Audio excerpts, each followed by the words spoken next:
which you are not clear at. A very good afternoon to all the participants of this webinar from DTRTI Lucknow. I am Arvind Mishra, Deputy Director, and today is 16th of August 2020. And in this webinar, we are talking about final accounts of non-manufacturing entities. In particular, we are beginning with balance sheet today. देखिए, balance sheet जो होती है ये एक statement होता है जिसमें कि एसेट और लायबिलिटीज को सेट आउट किया जाता है फर्म के या कोई भी इंस्टीट्यूशन के एक चंद तारीख को, यानी एक पर्टिकुलर तारीख को, उस तारीख के एंड में कितने एसेट्स थे, कितने लायबिलिटीज थे, कौन कौन से एसेट थे, कौन कौन से लायबिलिटी थी, वो सेट आउट किया जाता है इस स्टेटमेंट के द्वारा। तो पहली बात तो बैलेंस शीट एक स्टेटमेंट है, ये कोई अकाउंट नहीं है। जैसे हमने कहा कि ट्रायल बैलेंस भी एक स्टेटमेंट होता है, उसी तरह से बैलेंस शीट भी एक स्टेटमेंट है जिसमें एसेट्स और लायबिलिटीज जो हैं एक सर्टेन डेट पे सेट आउट किए जाते हैं।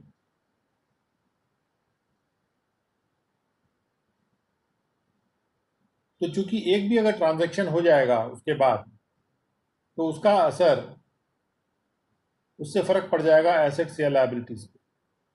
कोई भी ट्रांजैक्शन होता है उसका कोई ना कोई फर्क एसेट या लायबिलिटी पे पड़ता है। तो इसलिए बैलेंस शीट जो है वो एक पर्टिकुलर पॉइंट ऑफ टाइम पे ही सच होती है, और जैसे ही हम उस टाइम फ्रेम से जरा भी आगे बढ़ेंगे या जरा पीछे जाएंगे तो बैलेंस शीट चेंज हो जाएगी। तो बैलेंस शीट एक ऐसा स्टेटमेंट है जो लगातार चेंज होता हुआ स्टेटमेंट है, समय के साथ लगातार बदलता हुआ स्टेटमेंट है, और एसेट्स और लायबिलिटीज को वहां दिखाया जाता है एक सर्टेन डेट पे, या आप कह सकते हैं उस डेट के अंत पे।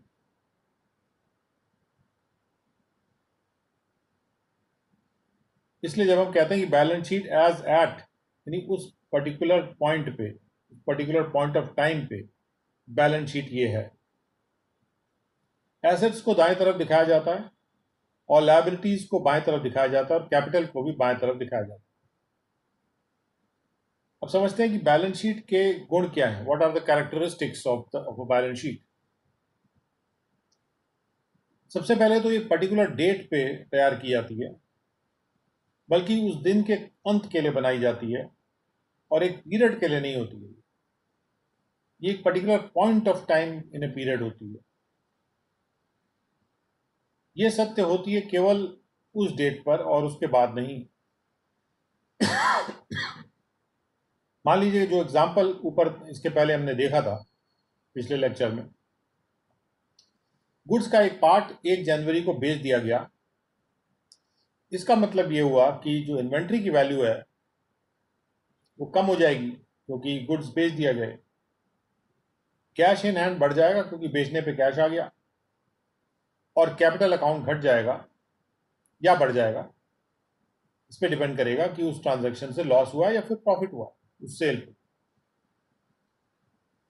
इस प्रकार से हर ट्रांजैक्शन बैलेंस शीट पर असर करता है, क्योंकि इन्वेंट्री बैलेंस शीट पे दिखाई जाती है। अगर वो कम हो जाएगी तो बैलेंस शीट में उसकी वैल्यू कम हो जाएगी। बैलेंस शीट को तैयार किया जाता है प्रॉफिट एंड लॉस अकाउंट को तैयार करने के बाद, after the preparation of the profit and loss account. और यही कारण है कि profit and loss account, trading account और बैलेंस शीट को हम कुल मिला के फाइनल अकाउंट कहते हैं। ऑफ कोर्स बैलेंस शीट कोई अकाउंट नहीं है, जैसे हमने कहा बैलेंस शीट स्टेटमेंट है। तीनों को मिला के हम फाइनल अकाउंट कहते हैं। इसके दोनों साइड जो हैं वो कोई क्रेडिट साइड या डेबिट साइड नहीं होते, क्योंकि अकाउंट नहीं है। और अगर इसके साथ प्रॉफिट एंड लॉस अकाउंट ना हो तो बैलेंस शीट जो है वो पर्याप्त लाइट नहीं थ्रो कर पाएगी किसी फर्म के फाइनेंशियल पोजीशन पे, और उस पर्पज से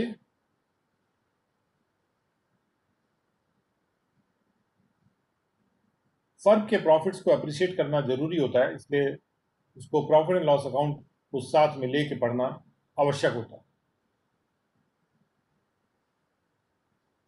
कैपिटल चूंकि एसेट माइनस लायबिलिटी करके आता है, और अगर हम कैपिटल अकाउंट बनाएंगे तो इंडिपेंडेंटली भी एसेट माइनस लायबिलिटी की फिगर में मिल जाएगी। तो जो बैलेंस शीट की दोनों साइड हैं उनके टोटल बराबर रहने चाहिए, और अगर बैलेंस शीट के दोनों साइड के टोटल बराबर नहीं है तो फिर कहीं ना कहीं कोई ना कोई गलती है।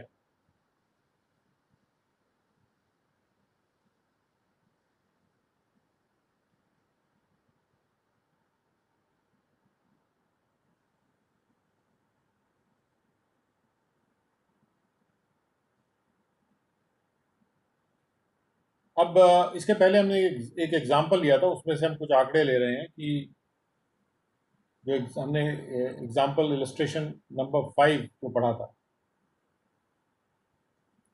उसमें कुछ अकाउंट्स जो हैं वो क्लोज नहीं किए गए थे प्रॉफिट एंड लॉस अकाउंट बनाने के बाद, और नेट प्रॉफिट को कैपिटल अकाउंट में ट्रांसफर नहीं किया गया था। उसमें कुछ आंकड़े इस तरह से थे कि कैश इन हैंड जो है 1,44,000 डेबिट बैलेंस है, कैपिटल अकाउंट 16,30,000 है, मशीनरी अकाउंट 7,36,000 है, ट्रेड रिसीवेबल्स इतने हैं, ट्रेड पेबल्स 3,70,000 क्रेडिट बैलेंस है। नॉर्मली पेबल्स का क्रेडिट बैलेंस ही होता है, इन्वेंट्री डेबिट बैलेंस में होती है। Looking at these accounts, in accounts को देखते हुए कोई भी जान सकता है कि जो अलग अलग एसेट्स हैं जैसे cash balance, cash at bank, cash in hand, machinery, furniture, कि कोई भी कह सकता है कि फर्म जो है इतना इतना ये चीज़ें पोजेस कर रही है, और कितना कितना लायबिलिटी फर्म की हैं वो ट्रेड पेबल में आ जाती है, और लायबिलिटी टू प्रोप्राइटर जो है वो कैपिटल अकाउंट होता है। और जो ये कैपिटल है ये एसेट और लायबिलिटी का डिफरेंस होता है। एसेट, लायबिलिटीज और कैपिटल को आमतौर पे हम एक स्टेटमेंट के रूप में प्रस्तुत करते हैं जिसको कहते हैं बैलेंस शीट। अब देखते हैं कि बैलेंस शीट कैसे दिखाई पड़ती है। एक छोटी सी बैलेंस शीट है ये, जिसमें दिखाया जा रहा है कि कैश इन हैंड 1,44,000 था, ट्रेड रिसीवेबल्स 8,50,000, इन्वेंट्रीज आप देख सकते हैं जो एसेट्स हैं, मतलब या तो वो प्राप्तियां हो सकती, जो प्राप्त होने वाली चीजें हैं, या फिर जो एग्जिस्टिंग एसेट हो सकते हैं। जिनको प्राप्त करने का राइट आपके पास है वो एक एसेट है आपके लिए, जहां आपके पास देने की ड्यूटी है वो है आपके लिए लायबिलिटी। तो ट्रेड पेएबल एक लायबिलिटी होते हैं, यानी जो बिजनेस आपने किया है उसमें कुछ राशियां भी देना बाकी हैं।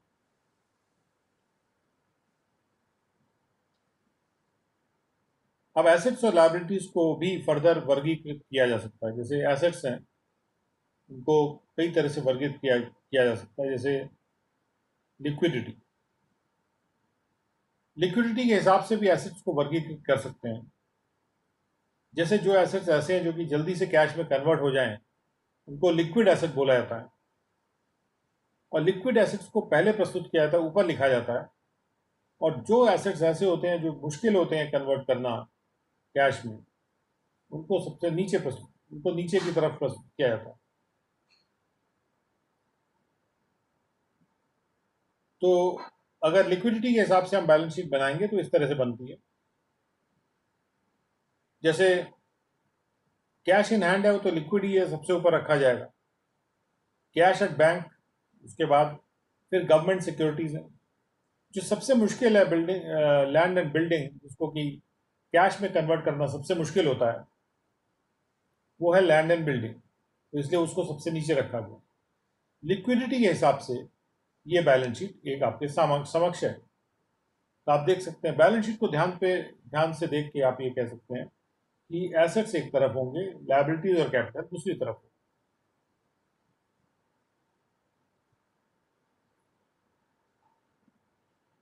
जो रिजर्व और सरप्लस है उसको भी हम लोग बाद में किसी भी स्टेज में यूज कर लेते हैं, तो वो भी एक तरह की लायबिलिटी है। क्योंकि जब भी हम बनाते हैं तो प्रॉफिट एंड लॉस अकाउंट को डेबिट करके और रिजर्व एंड सरप्लस को क्रेडिट करते हैं।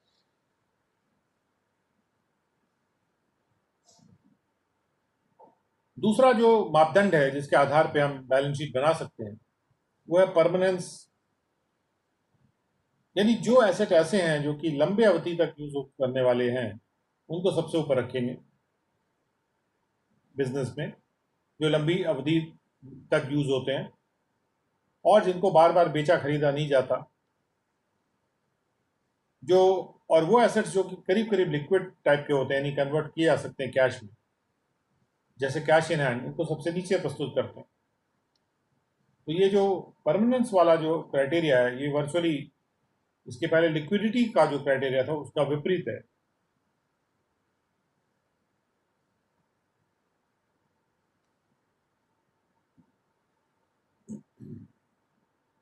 कुछ एसेट्स ऐसे होते हैं जो कि आसानी से बिक जाते हैं, जैसे गवर्नमेंट सिक्योरिटीज हैं या शेयर्स हैं। इनको लिक्विड मानना चाहिए या परमानेंट मानना चाहिए अकॉर्डिंग टू द इंटेंशन, कि अगर इनको बेचने का कोई इंटेंशन है तो उसको लिक्विड मान लेंगे, अगर इंटेंशन नहीं है बेचने का, ज़्यादा लंबे टाइम रखना है, तो फिर उसको हम कम लिक्विड मान लेंगे। और जो लायबिलिटीज होती हैं उनको अर्जेंसी के हिसाब से दिखाया जाता है। कौन सी लायबिलिटी एकदम ज़्यादा अर्जेंट है। एक तरीका यह है कि कैपिटल को हम सबसे ऊपर दिखाते हैं, उसके बाद जो बाद में देने वाली लायबिलिटीज़ हैं वो है लॉन्ग टर्म लायबिलिटी, उनको उसके बाद दिखाते हैं। और बाद में जो हम शॉर्ट टर्म लायबिलिटी दिखा रहे हैं जो कम अवधि में ही पेबर हो जाएंगी, कम अवधि में ही पे करने वाली हो जाएंगी, उनको पे करना पड़ेगा। ये शॉर्ट टर्म लायबिलिटी है, जैसे गुड्स के सप्लायर्स को पेमेंट करना है या बिल्स पेबल का पेमेंट करना है, जो भी तारीख आती है उस तारीख में पेमेंट करना होता है। नॉर्मली बिल्स पेबल 1 महीने के लिए या 3 महीने के लिए होते हैं। दूसरा तरीका एक और भी है लायबिलिटी को लिखने का, कि हम शॉर्ट टर्म लायबिलिटी से शुरू करेंगे और उसके बाद लॉन्ग टर्म लायबिलिटीज दिखाएंगे और आखिर में कैपिटल दिखाएंगे, यानी कि ये उलट गया पूरा सिस्टम। अच्छा, एसेट्स को भी हम वर्गीकृत कर सकते हैं। जैसे एसेट्स को हम current assets, long term assets और इंटेंजिबल एसेट्स में वर्गीकृत कर सकते हैं। करंट एसेट वो एसेट हैं जो कि कैश में तुरंत कन्वर्ट हो जाते हैं और सामान्यतः वो 1 साल में कन्वर्ट हो जाते हैं, जनरली विद इन 1 ईयर। उदाहरण के तौर पे कैश इन हैंड है, कैश इन बैंक है, ट्रेड रिसीवेबल्स हैं, इन्वेंट्रीज हैं, ये सब 1 साल के अंदर कन्वर्ट हो जाएंगे कैश में। उसके बाद लंबे अवधि के एसेट्स होते हैं, इनको लॉन्ग टर्म एसेट्स बोलते हैं। वो एसेट्स जो कि फर्म लंबे अवधि में यूज करेगा और बेचेगा नहीं, बेचने की कोई मंशा नहीं है, जैसे मशीनरी, बिल्डिंग या लॉन्ग टर्म लंबी अवधि का इन्वेस्टमेंट। उसके बाद इनटेंजिबल एसेट्स वो एसेट्स होते हैं जिनका कोई भौतिक मौजूदगी या भौतिक अस्तित्व नहीं होता और इनको ना तो देखा जा सकता, ना छुआ जा सकता, यानी इंद्रियों के प्रयोग से, खासतौर पे देखने वाली इंद्रिय और छूने वाली इंद्रिय से इनको पता लगाना मुश्किल होता है। और इनको इनटेंजिबल, जिसको छुआ ना जा सके, देखा ना जा सके, वो इनटेंजिबल एसेट है। फॉर एग्जाम्पल, जैसे पेटेंट होते हैं, कॉपीराइट होते हैं।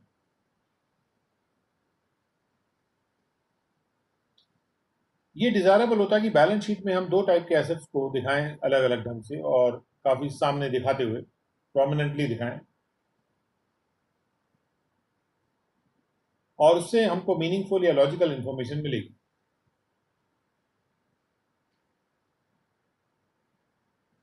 अगर अलग अलग टाइप के एसेट हैं उनको अलग अलग दिखाएंगे तो ज्यादा अच्छी सूचना मिलेगी। जो लायबिलिटीज आउटसाइडर्स के लिए वो दो तरह की होती हैं। पहली लायबिलिटी करंट लायबिलिटीज। ये जो लायबिलिटी है इनको 1 साल में या उससे कम अवधि में सेटल कर दिया जाना चाहिए। और इनको शॉर्ट टर्म लायबिलिटी भी बोलते हैं। जैसे क्रेडिटर्स हैं, बिल्स पेबल हैं। उसके बाद लंबे अवधि की लायबिलिटीज होती हैं, दो liabilities which exist for more than 1 year, 1 साल से ज्यादा जो एग्जिस्ट करती हैं। Sole proprietors generally balance sheet को प्रस्तुत करते हैं एक हॉरिजॉन्टल रूप में, जिसमें कैपिटल और लायबिलिटीज लेफ्ट हैंड साइड में रहती हैं और एसेट्स जो है राइट हैंड साइड में रहते हैं।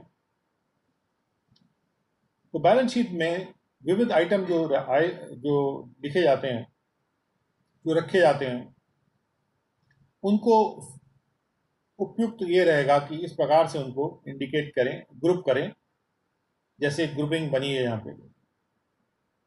अगर हम इस ग्रुपिंग को ध्यानपूर्वक देखें तो टेंजिबल फिक्स्ड एसेट सबसे पहले लिखेंगे एसेट्स में, जो छुए और देखने लायक एसेट्स हैं, जो देखे जा सकते हैं, छुए जा सकते हैं, जैसे land and building, plant and machinery, furniture and fixture and vehicles. Intangibles हैं, जैसे गुडविल है, पेटेंट का राइट है, डिजाइन्स हैं, ब्रांड नेम्स हैं। इन्वेस्टमेंट है, लॉन्ग टर्म इन्वेस्टमेंट्स इसके बाद आते हैं। फिर करंट एसेट्स आते हैं। करंट एसेट्स में आती है ट्रेड रिसीवेबल्स आते हैं, जो पैसा प्राप्त होना है। उसके बाद शॉर्ट टर्म इन्वेस्टमेंट्स आते हैं। प्री पेमेंट यानी पहले से कोई पेमेंट कर दिया गया, अभी ड्यू ना हुआ हो, अप्रूव ना हुआ हो, तो प्री पेमेंट्स को नॉर्मली ये मानेंगे कि वापस मिल सकता है। एडवांसेस हैं, जो लोन दिए जाते हैं दूसरे लोगों को, या बैंक बैलेंस और कैश इन हैंड। इस तरह से हमने जो यहाँ पे एसेट्स हैं उनको करंट एसेट्स, इन्वेस्टमेंट्स, इंटेंजिबल्स और टेंजिबल फिक्स्ड एसेट्स में डिवाइड कर दिया। और एसेट्स में और लायबिलिटी साइड में बैलेंस जो कैपिटल अकाउंट में है उसमें हम नेट प्रॉफिट ऐड करते हैं, नेट लॉस माइनस करते हैं और ड्राइंग माइनस करते हैं। उसके बाद लोन दो तरह के होते हैं, लॉन्ग टर्म लंबे अवधि के और शॉर्ट टर्म लोन जो कम अवधि के होते हैं, जैसे कैश क्रेडिट है, ओवरड्राफ्ट है। ये सब फैसिलिटीज बैंक देते हैं कि माइनस में भी आप ड्रॉ कर सकते हैं अपने अकाउंट को। और उसके बाद है करंट लायबिलिटीज। करंट लायबिलिटीज में आउटस्टैंडिंग एक्सपेंसेस हैं, जो भी एडवांस लिया गया वो एडवांस टेकन है। और प्रोविजंस में provision for bad debt, provision for retirement benefits, provision for taxation, ये अलग अलग 3 टाइप के प्रोविजंस हैं जो हो सकते हैं बैलेंस शीट में। प्रोविजन भी लायबिलिटी साइड में लिखे जाते हैं।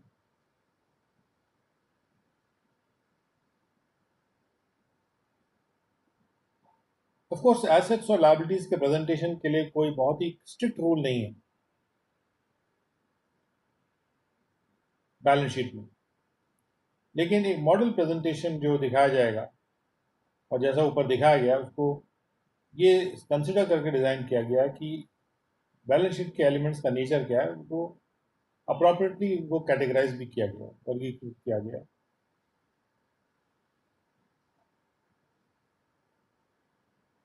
बैलेंस शीट के आइटम्स को अगर प्रॉपरली प्रस्तुत किया जाए तो उससे इंफॉर्मेशन जो दी जा रही है उसको आराम से समझा जा सकता है, जिसको कम्युनिकेट करने का डिज़ायर है। अब आते हैं इलस्ट्रेशन 6 पर। एक ट्रायल बैलेंस हमको दे रखा है जिसमें कि अलग अलग अकाउंट्स के जो क्रेडिट बैलेंसेस या डेबिट बैलेंसेस वो दिए हुए हैं, और इससे हमको बैलेंस शीट बनानी है। तो इसमें क्या होता है कि हमको आइडेंटिफाई करने लायक होना चाहिए कि कौन कौन से आइटम इसमें ऐसे हैं। आप देख सकते हैं दोनों साइड मैच करी, क्रेडिट और डेबिट साइड, बिल्कुल बैलेंस शीट भी मैच करेगी। बस ये है कि इसमें कौन सा अमाउंट एसेट है, कौन सा लायबिलिटी है, कौन सा कैपिटल है, ये हमको पता हो तो हम आसानी से बैलेंस शीट बना सकते हैं। तो हमने पहले तो एसेट्स में वो तरीका अपना रहे हैं जो लंबे अवधि तक यूज होते हैं, उनको ऊपर रख दिया, लैंड बिल्डिंग। नॉर्मल तरीका अभी ये इस्तेमाल किया जाता है, ऐसे देखा गया है। फर्नीचर है 2 लाख रुपए का,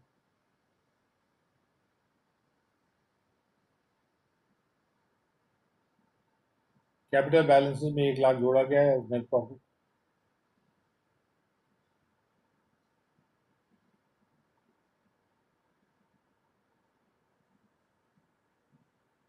और इसमें कोई अलग से आइटम नहीं, बस इसमें 14% टर्म लोन जो है वो लोन वापस किया जाना है। 4 लाख का लोन लिया हुआ है, ऐसे डी एन कंपनी से लोन लिया हुआ है। जो लोन्स हैं वो पेबल होते हैं, इसलिए वो लायबिलिटी होती है फर्म की। ऐसे ट्रेड पेबल भी रखे हैं 40,000।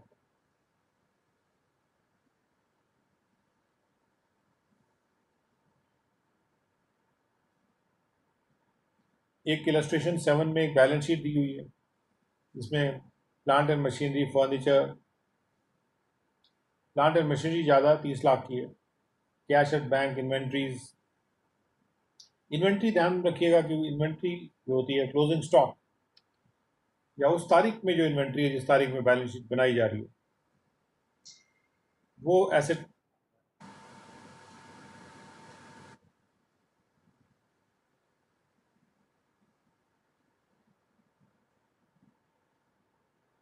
और ये कहा जा रहा है कि इसका इनका प्रॉफिट एंड लॉस अकाउंट में नेट प्रॉफिट 15,30,000 का आया था, और उसमें ये सब चीज़ें भी अलाउ की गई थी, कुछ एडजस्टमेंट दिए हुए। लेकिन प्रॉफिट एंड लॉस बनाते वक्त जो आउटस्टैंडिंग एक्सपेंसेस हैं 1,80,000 के, वो नहीं प्रोवाइड किए गए, और प्रीपेड इंश्योरेंस जो था 20,000 का, वो भी नहीं प्रोवाइड किया गया। और करंट एसेट्स बताए जा रहे हैं, इन्वेंट्री 14.5 लाख की है इसमें। ये 1 जनवरी 2017 की बैलेंस शीट है,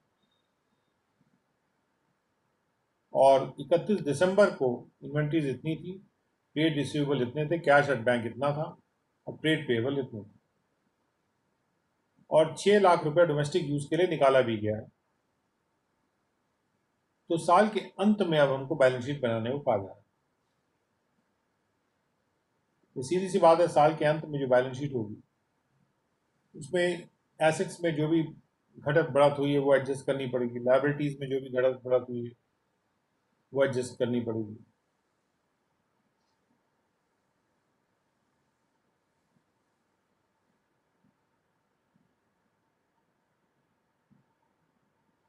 क्वेश्चन पूछा जा रहा है कि इनको बैलेंस शीट हमने एंड ऑफ द ईयर में बनानी। तो सबसे पहले हम प्रॉफिट एंड लॉस अकाउंट के जो आइटम्स हैं, जो 3 एडजस्टमेंट्स हो रहे हैं यहाँ पे। प्रॉफिट एंड लॉस अकाउंट का बैलेंस ब्रॉट डाउन था 15,30,000 रुपये, जो कि यहाँ लिखा है 15,30,000 रुपये नेट प्रॉफिट था। उसके बाद प्रीपेड इंश्योरेंस,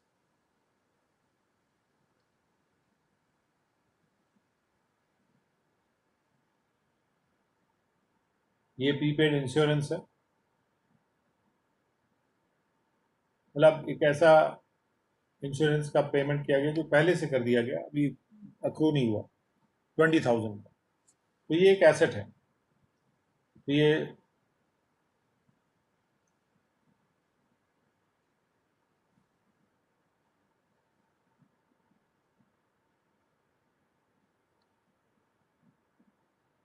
और प्रीपेड इंश्योरेंस है, इसका पेमेंट, ये जो 20,000 का प्रीपेड इंश्योरेंस है,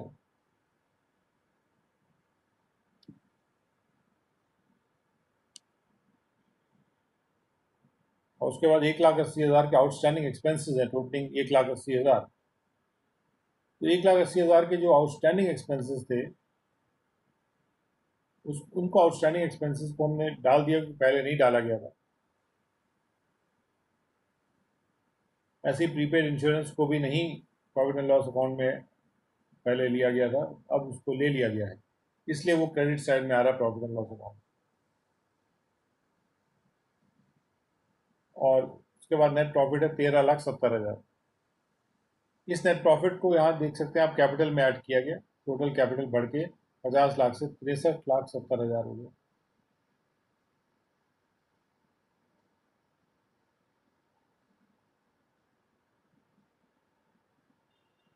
ड्राइंग्स को कैपिटल से घटाया जाता है, 6 लाख का जो ड्राइंग किया गया है वो यहाँ घटा दिया गया, और इंटरेस्ट जो दिया गया कैपिटल पर 3 लाख रुपए वो जोड़ दिया गया।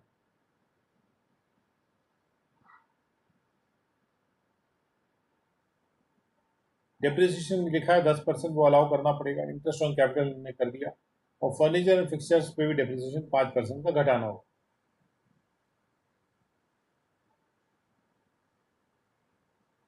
ट्रेड रिसीवेबल में से प्रोविजन फॉर डाउटफुल डेट घटता है, और ऐसे ही हमारे पास उसके बाद प्लांट एंड मशीनरी जो है वो 30 लाख में, उसमें डेप्रिसिएशन घट गया 3 लाख, 10% के हिसाब से बच गया 27 lakh.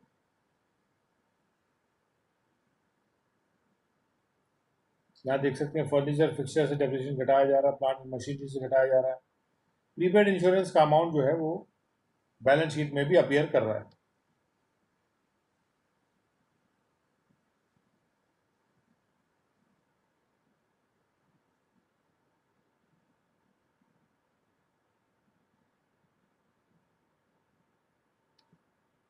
I am not sure कि ये प्रीपेड इंश्योरेंस का amount profit and loss account के क्रेडिट साइड में कैसे आ गया, because this is a payment which is made for the insurance but it is a prepaid payment. Normal entry होगी bank account credit, prepaid insurance account debit. It should go straight in the balance sheet normally.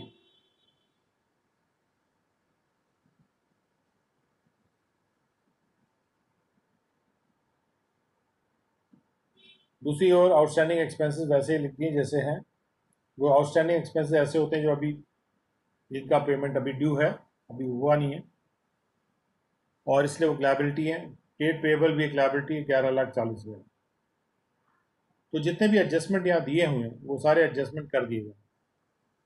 Adjustment करने के बाद balance sheet तैयार हो गई, that is the answer. अब आते हैं कि अकाउंटिंग प्रोसीजर में या अकाउंटिंग साइकिल में कैसा सीक्वेंस फॉलो होता है। तो हम ये कहेंगे कि अकाउंटिंग प्रोसेस इस ऑर्डर में चलता है। सबसे पहले तो हम ट्रांजैक्शन को रिकॉर्ड करते हैं जर्नल में, या जर्नलाइजिंग का काम किया जाता है। सबसे पहला काम जो है वो है जर्नलाइजिंग। उसके बाद लेजर अकाउंट्स बनाए जाते हैं।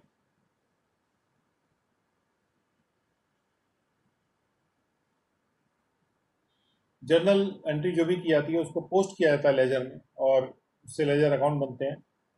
उसके बाद लेजर अकाउंट्स से हम ट्रायल बैलेंस बनाते हैं, स्टेटमेंट है वो, और ट्रायल बैलेंस में उसकी एक्यूरेसी एक बार टेस्ट हो जाती है।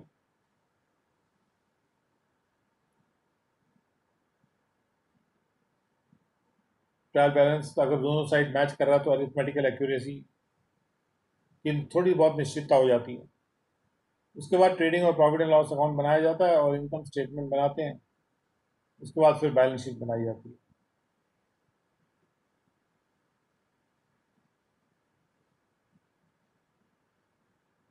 अब आते हैं ओपनिंग एंट्री क्या होती है शुरू में। जब बिजनेस कोई शुरू होता है उस वक्त क्या एंट्री की जाती है। जब भी बिजनेस शुरू होता है तो हम कैश अकाउंट को डेबिट करते हैं और कैपिटल अकाउंट को क्रेडिट करते हैं, जो भी अमाउंट इंट्रोड्यूस हो रहा है। और जो फर्म है वो बुक्स ऑफ अकाउंट्स क्लोज कर देती है हर साल के अंत में, and it starts new books. नए साल में नई बुक शुरू करती है।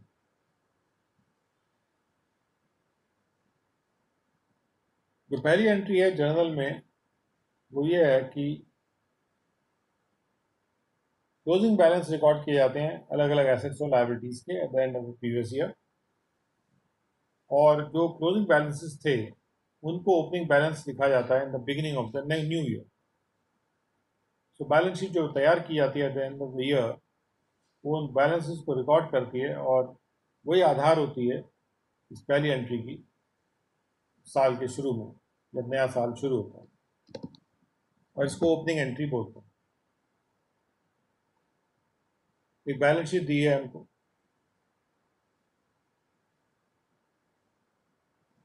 उसमें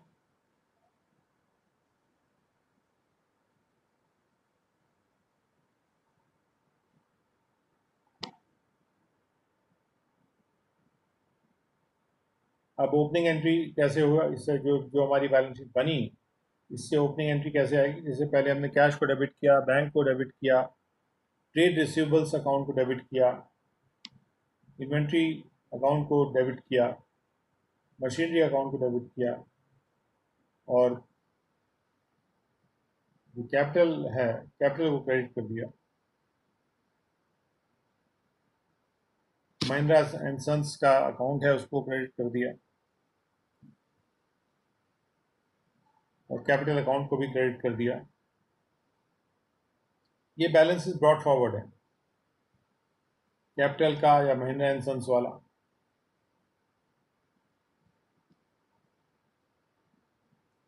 अब ये जो ओपनिंग एंट्री आई है, इसको पोस्ट भी करना है। सो जितने एसेट्स डेबिट बैलेंस दिखा रहे हैं,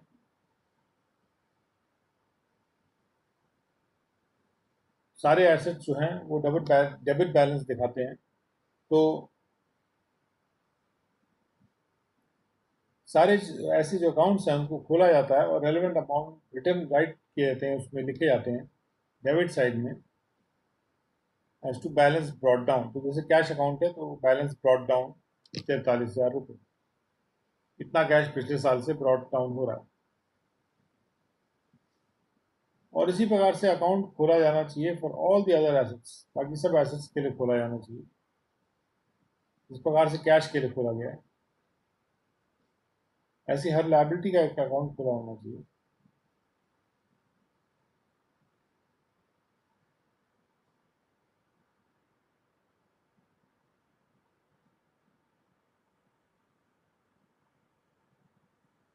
तो यहाँ आप देख सकते हैं महिंद्रा एंड सन्स में बैलेंस ब्रॉट डाउन है 5,60,000 रुपये।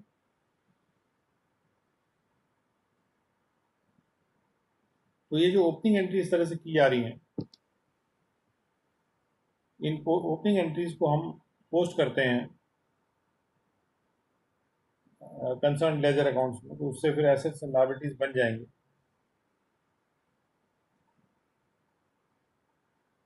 तो एक कंप्लीट साइकिल इसके बाद दिखाई जाएगी, आप जनरलाइजिंग, पोस्टिंग और ट्रायल बैलेंस कैसे बनता है। तो ये इलस्ट्रेशन 9 है जिसमें ये सारी चीज़ें दिखाई जाएंगी। तो इलस्ट्रेशन 9 को देखते हैं। एक ट्रायल बैलेंस हमको दिखाया जा रहा है यहाँ पे, और इस ट्रायल बैलेंस के आधार पे एक क्लोजिंग इन्वेंट्री की भी वैल्यू दिखाई। हमें फाइनल अकाउंट तैयार करना है। फाइनल अकाउंट तैयार करने के लिए हमें trading account, profit and loss account, ये सब तैयार करने हैं। तो ओपनिंग इन्वेंट्री आप देख सकते हैं 72,000 यहाँ पे आ गया। क्लोजिंग इन्वेंट्री, अगर हमको पता है ट्रेडिंग अकाउंट में क्या क्या चीज़ आएगी तो वैसे वैसे लिखते गए। सेल्स रिटर्न सेल में से माइनस होती है, परचेज रिटर्न परचेज में से माइनस होती है, और बाद में ग्रॉस प्रॉफिट आ जाता है।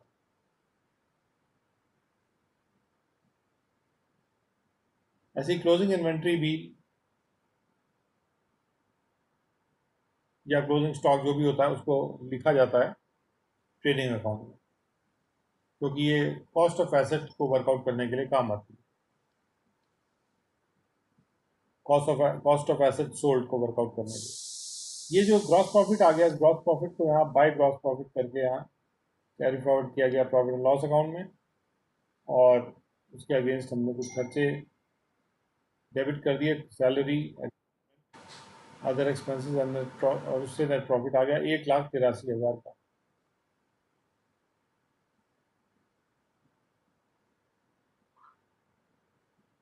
और उसी के आधार पर हमने देखा कौन से आइटम बैलेंस शीट में है, तो उनको बैलेंस शीट में लिख दिया। लोन और ओवरड्राफ्ट ईयर एंड में लिए गए थे, इसलिए उनकी कोई वैल्यू नहीं थी और इसलिए उनको यहाँ लाया नहीं गया।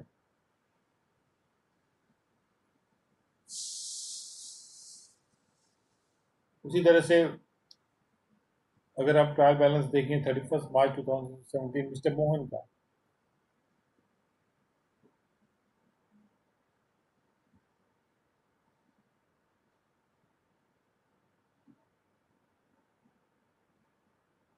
और इसमें यहाँ पे ट्रायल बैलेंस के बाद क्लोजिंग इन्वेंट्री बताई जा रही है, और फर्नीचर को 10% से डेप्रीशिएट करने को कहा जा रहा है, और ट्रेडिंग और प्रॉफिट एंड लॉस अकाउंट बनाने को कहा जा रहा है। फिर से आप देख सकते हैं ट्रेडिंग अकाउंट में सेल्स में से सेल रिटर्न माइनस होता है, क्लोजिंग इन्वेंट्री होती है। और आप देख सकते हैं कि फ्रेट इनवर्ट जो आपने पे किया, फ्रेट का पेमेंट, पेट में जो भी जिस कैरेज में भी सामान आ रहा है या जिस ट्रक वगैरह में आ रहा है उसका पेमेंट है। और उसके बाद ग्रॉस प्रॉफिट आ गया। ग्रॉस प्रॉफिट को हम ले गए। यहाँ क्लोजिंग इन्वेंट्री बहुत ज़रूरी है ना। ग्रॉस प्रॉफिट को ले गए प्रॉफिट एंड लॉस अकाउंट में। वहाँ पे जो डिस्काउंट रिसीव हुआ था 9,000 को रख दिया। डिस्काउंट जो अक्रू होता है या रिसीव होता है दोनों को रखना है। उसके बाद डेबिट साइड में जो भी राशियाँ थी वो सब डेबिट साइड में जो प्रॉफिट एंड लॉस अकाउंट में आती। ये वो खर्चे हैं जो ट्रेडिंग से डायरेक्टली रिलेटेड नहीं होते हैं, और उसके साथ डेप्रिसिएशन भी इन खर्चों में आता है। नेट प्रॉफिट आ गया हमारा 1,52,000 का। और बैलेंस शीट में आप देख सकते हैं जो इन्वेस्टमेंट्स है गवर्नमेंट सिक्योरिटीज़ में, ये भी एक एसेट होता है। और क्लोजिंग इन्वेंट्री भी यहाँ आती है। ट्रेड रिसीवेबल्स तो होते ही होते हैं, तो करंट रिसीवेबल्स माने जाएंगे करंट एसेट है। ऐसी ट्रेड पेएबल जो है वो करंट लायबिलिटी है।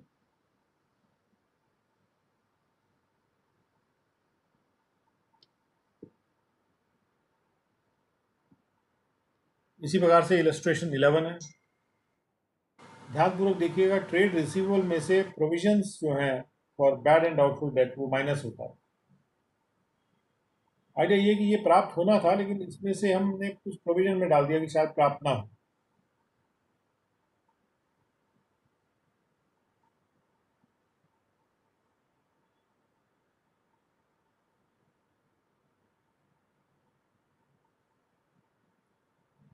और इसके लिए हमें कहा जा रहा है कि बैलेंस शीट दी हुई है और ओपनिंग एंट्री बतानी है। तो ओपनिंग एंट्री में क्या करना होगा हमको?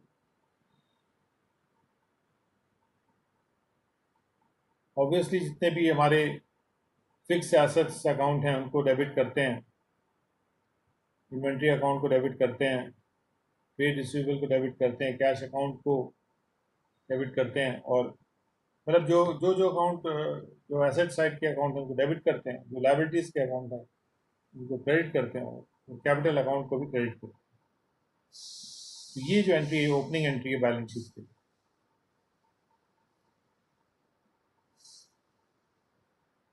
So with that we have come to the end of today's session. So tomorrow we'll continue from illustration 12. आप लोग भी इस डॉक्यूमेंट को डाउनलोड करिए और उसको प्रैक्टिस करिए। We are going from simple to complex. Gradually we'll move to complex, but simple should be understood very well before going to complex. So we come to the end of this session.